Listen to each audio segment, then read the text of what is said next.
ये तस्वीरें आप देख पा रहे हैं करनाल के नरूखेड़ी मामले की, जहां पर 3 आरोपियों को अरेस्ट कर लिया जाता है। दरअसल पूरा मामला कल का है, जब संदीप नाम का हरियाणा रोडवेज का ड्राइवर अपने घर से निकलता है, बस स्टैंड के लिए निकलता है, अपनी बेटी को छोड़ने के लिए जा रहा था, तो वहां पर 3 बदमाश गाड़ी पर सवार होकर आते हैं और संदीप को उठा लेते हैं, उसकी किडनैपिंग कर लेते हैं। इस पूरे मामले में पुलिस ने अब आरोपियों को गिरफ्तार कर लिया है। आप देख सकते हैं आरोपियों को चोट भी लगी हुई है, तो जाहिर सी बात है कि पुलिस के साथ इस मामले में भिड़ंत भी हुई होगी और 2 करोड़ रुपए की फिरौती भी मांगी थी, ऐसी भी बात सामने निकल कर आ रही है। और पुलिस ने इन तीनों आरोपियों का 3 दिन का रिमांड हासिल किया है और गोहाना के पास से इन तीनों आरोपियों को अरेस्ट किया गया है। ये तस्वीरें आप करनाल के जिला न्यायिक परिसर से देख रहे हैं, जहां पर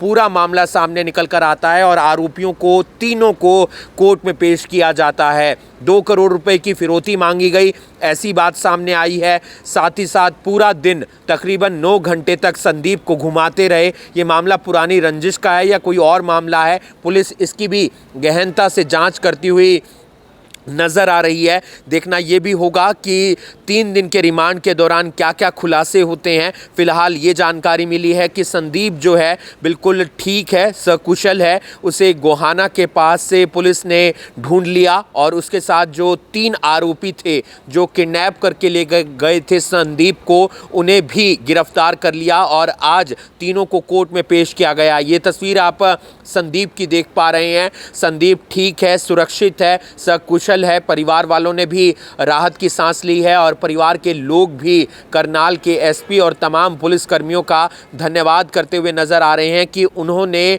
उनके बेटे को सकुशल ढूंढ लिया। हालांकि बात यह भी सामने निकल कर आई है कि पुलिस के साथ इन आरोपियों की भिड़ंत भी हुई थी और उसके बाद पुलिस ने जवाबी कार्रवाई की और इसमें जो चोटिल भी हुए हैं आरोपी, लेकिन गोहाना के पास से इन तीनों आरोपियों को अरेस्ट कर लिया जाता है। अब 3 दिन का रिमांड हासिल किया गया है। देखना यह होगा कि 3 दिन के रिमांड के दौरान इन आरोपियों से क्या कुछ खुलासे होते हैं और क्या क्या बातें नहीं पता चलती हैं।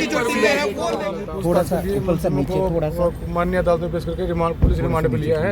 आगामी जो भी खुलासा होगा बाद में आपके सामने कर दिया जाएगा। रिमांड लिया है सर? जी।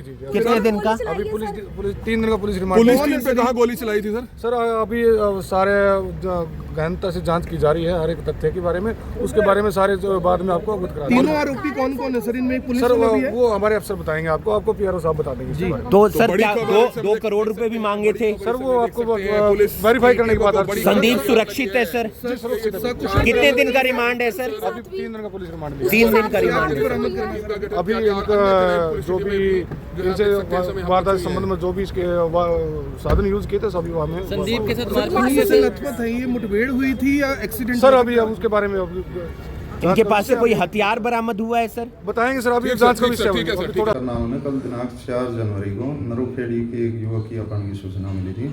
सूचना मिलने पर स्थानीय पुलिस व सीआईए की टीमों ने जांच आरंभ की। देर रात सीआईए की टीम ने 3 आरोपियों जिला सोनीपत के सुरेंद्र व अक्षय व जिला हिसार के रहने वाले नरेंद्र को गोहाना क्षेत्र से गिरफ्तार किया है, जिसमें 2 अवैध हथियार व 3 जिंदा कारतूस बरामद किए हैं। अपराधियों द्वारा घटना में प्रयुक्त कार भी कब्जे में ले ली गई है और इसमें आज तीनों मुलजिम अदालत में पेश किया। 3 दिन का इनका रिमांड माननीय अदालत द्वारा मंजूर किया गया है। इस संबंध में धारा 183 BNS के तहत विक्टिम के बयान करवाए गए हैं और आगे जो मामले की प्रभावी व वैज्ञानिक साक्ष्य आधारित जांच जारी है। धन्यवाद जी। क्या पूरा मैटर था सर? ये था कि कल लगभग 1:07-8 के बाद संदीप अपनी बेटी को मतलब मेरी पोती को छोड़ने गांव के बस अड्डे पे मतलब गया था। मेरे सामने गया वो और लगभग 2-3 मिनट में ही फ़ोन आया बस अड्डे से गांव के मेरे परिवार के बच्चे का, भाई ताऊ जी बोला यहाँ पे है ना वो संदीप की बाइक यहाँ खड़ी है। और पता चला अभी 3 नकाबपोश थे, उन्होंने मुँह लपेट रखा था और वो धक्के से उसको मतलब गाड़ी में डाल के और ले गए। तो हम भी तुरंत मतलब जैसे ही मतलब पता चला तुरंत पहले बार तो हमने मतलब 112 पे फ़ोन किया, फिर एसपी साहब को फ़ोन किया और वहाँ मौके पर गए। वहाँ जैसे ही पता किया और फिर करनाल की तरफ भाग गया मुझे। तो एसपी साहब को जैसे ही इसका मतलब मामले का पूरा पता चला, उन्होंने तुरंत सीआईए की या लोकल पुलिस की जितनी भी टीमें थी, करनाल, पानीपत, कुरुक्षेत्र, गोहाना, असंध, सारी इस मतलब पूरे इस मिशन पर लगा दी। और जिसका परिणाम ये रहा कि उन्होंने 9 घंटे के अंदर जी इनको ढूंढ के और ट्रेस करके इसको पकड़ लिया जी। और ये तो अभी मेरे लड़के ने बताया भाई, जब इसको पकड़ने वाले थे लगभग 2-3 मिनट पहले इनका ये प्लान था भाई हमें पुलिस अब पकड़ेगी जरूर। इनको आभास हो गया था, गोली चलाने के बाद तो इनको हो ही गया था। कहाँ पर गोली चली थी? गोली सालवन में पता चली थी जी। सालवन में पुलिस के ऊपर फायरिंग की उन्होंने रात के समय जी। पुलिस वहाँ ने नाका घेर लगा लिया था इन्हें? नाका लगा हुआ था, उन्होंने रोकने की कोशिश की, इन्होंने गोली चलाई उस पर जी, बदमाशों ने जी। तो उसके बाद फिर ये भागने के बाद जब ये काबू आने का टाइम आया तो इन्होंने लड़के को मतलब मुंह बांध रखा था, उसका सिर भी बांध रखा था, उसको पूरा ढक रखा था। और इनकी प्लानिंग थी भाई इसको मतलब मार के गाड़ी के अंदर ही जला के और हम ऐसे ही भाग जाएंगे, क्योंकि गाड़ी में पेट्रोल भी नहीं रहा था। लगभग इन्होंने 600 किलोमीटर लड़के को घुमाया पूरा दिन, पूरे हरियाणा में घुमाते? नहीं उसी एरिया में जी। अच्छा, उसी एरिया में, असंध वाले असंध एरिया में पूरा घूमते रहे पूरा दिन जी। एक टंकी पूरी फूक दी इन्होंने तेल की जी। लड़के के जेब में 10-12 हज़ार पड़े थे, वो भी निकाल गए, उन्हीं का पेट्रोल डलवाया और वे घूमते रहे जी। कोई पुरानी और रंजिश? पुरानी रंजिश कुछ नहीं सर, हमारा तो इनको जानते भी नहीं। और लड़के ने एक चीज़ और बताई सर, भाई ये उससे बात कर रहे थे भाई आप ऐसा करो, आप हमें यूपी के किसी गैंग ने भेजा हमें और उन्होंने 1 करोड़ रुपए की फिरौती के लिए बोला है, लेकिन आप हमें 2 दे दो, हम आपका कुछ नहीं करेंगे। उन्होंने बोला था भी 1 में आप हमारे पास ले आओ, लेकिन आप हमें 2 दो, हम आपको यहीं छोड़ देंगे।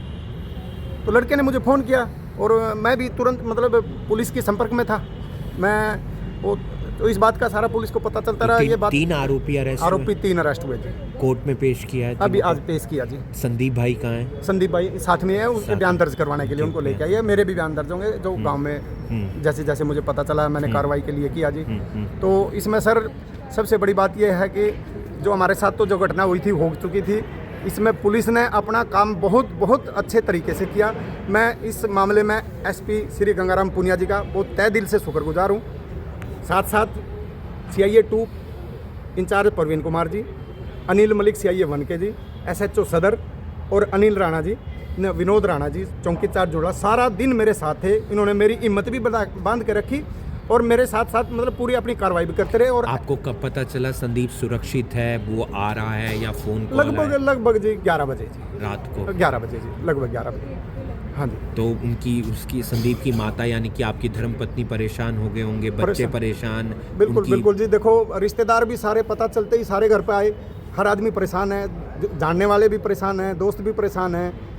तो परेशान तो हर आदमी है, लेकिन ऊपर वाले की मेहर थी और एसपी साहब की कार्रवाई के अनुसार जितनी उन्होंने जल्दी से जल्दी कार्रवाई करी और अच्छी कार्रवाई करी, पूरी तत्परता से करी।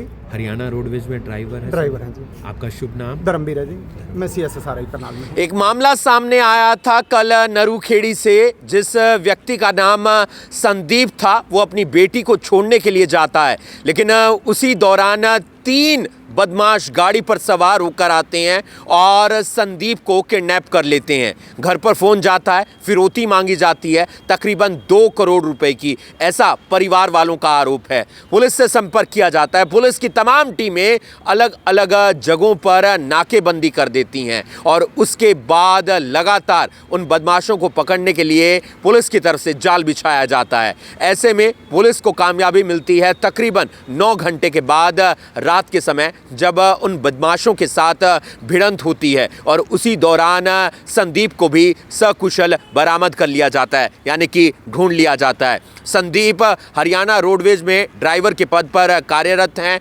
और आज जब बदमाशों को कोर्ट में पेश किया गया तो उनके सिर पर चोट के निशान भी थे, यानी कि इस बात से जग जाहिर है कि पुलिस के साथ उनकी भिड़ंत हुई थी। क्योंकि ये बात भी सामने निकल कर आई है कि पहले पुलिस पर उन बदमाशों ने हमला किया और उसके बाद पुलिस की तरफ से जवाबी कार्रवाई की जाती है, जिसमें बदमाश चोटिल भी हो जाते हैं। आज तीनों ही बदमाशों को कोर्ट में पेश किया जाता है, 3 दिन का रिमांड हासिल किया जाता है। इस दौरान ये पता लगाने का प्रयास किया जाएगा ये बदमाश आए कहाँ से थे, इनका मकसद क्या था, फिरौती की रकम इन्होंने इतनी ज़्यादा क्यों मांगी, क्या कोई पुरानी रंजिश थी या फिर कोई और मामला था, क्या इनके पास हथियार भी थे, क्या इन्होंने पुलिस के ऊपर हथियारों से हमला भी किया था। ऐसी तमाम जो जानकारी है वो अब पुलिस लगातार रिमांड के दौरान पता लगाने का प्रयास करेगी। ये तस्वीरें हम आपको करनाल जिला न्यायिक परिसर से दिखा रहे हैं, जहां पर 3 आरोपियों को कोर्ट में पेश किया जाता है और 3 दिन का रिमांड हासिल किया जाता है। अभी ब्रेकिंग के लिए करनाल से हिमांशु नारंग।